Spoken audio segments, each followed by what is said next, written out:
జ్యోతిష శాస్త్రం ప్రకారం నవంబర్ 2 నుంచి శుక్రుడు తన స్వరాశి తులారాశిలోకి ప్రవేశించబోతున్నాడు. మీకు లక్ష్మీదేవి ఇష్టమైతే ఓం శ్రీమహాలక్ష్మై నమః అని కామెంట్ చేయండి.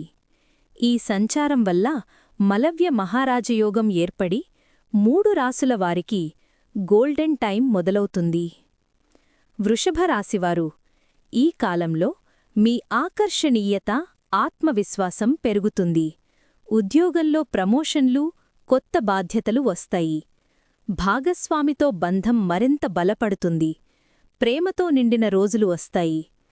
తులారాశివారు శుక్రుడు మీ లగ్నంలో ఉండటం వలన జీవితం మొత్తానికి కొత్త వెలుగునిస్తాడు. దాంపత్యం సుఖంగా ఉంటుంది. ఆస్తి, వాహనం, ఉద్యోగంలో శుభఫలాలు కనిపిస్తాయి. ఆత్మశాంతి